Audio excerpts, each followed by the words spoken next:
Merci, Monsieur le Président. Madame la sénatrice, vous dites que la crise a montré des failles. Elle a aussi montré la solidarité de notre système de protection sociale. Je n'y reviens pas, je l'ai longuement détaillé. La crise a eu en effet un impact particulier sur les plus précaires et pose de manière indiscutable la question de notre système de soutien aux revenus des plus précaires. Sur la question que vous soulevez sur le revenu de base, notamment qui a été porté en PPL, en proposition de loi par les députés socialistes issus du groupe de travail des départements socialistes que j'ai reçu au ministère, avec lequel j'ai travaillé et sur lequel je les ai invités à venir travailler avec nous sur le revenu universel d'activité. Nous partageons deux principes. Nous partageons le principe d'une question de la lutte contre le non-recours, qui est un sujet important et sur lequel nous avons fait des efforts et sur lequel le revenu universel d'activité, tel que nous avons commencé à le travailler et à le réfléchir avec les acteurs, permettait d'y répondre, plus juste, plus lisible et plus pilotable, permettant aux Français d'avoir qu'une seule prestation, un seul dossier.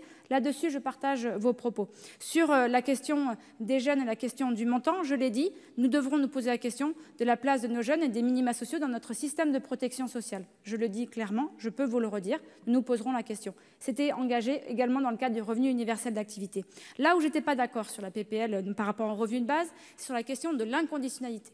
Quand vous donnez une prestation, pour moi, elle doit être systématiquement accouplée à un accompagnement. Un accompagnement qui permet à ces personnes de pouvoir être dans un parcours d'insertion sociale et professionnelle en vue de sortir de la pauvreté. Une prestation, elle sert à vivre dans une situation de pauvreté, mais elle ne permet pas d'en sortir. On est tout à fait d'accord là-dessus. Et donc, c'est par le travail que nous pourrons permettre à ces gens, à ces personnes de sortir de la pauvreté, de gagner des revenus beaucoup plus décents et d'avoir aussi leur dignité, d'avoir une place dans la société. Donc, permettons-leur d'être accompagnés. Et c'est ce que nous faisons avec les départements, avec 99 départements qui ont contractualisé pour un meilleur accompagnement des bénéficiaires du RSA et surtout qu'ils puissent avoir un accompagnement en moins d'un mois, quand actuellement vous avez entre 4 et 6 mois d'attente pour avoir votre premier rendez-vous, pour entamer un accompagnement. Je vous remercie. Merci Madame la Ministre. Madame Taillé-Polian.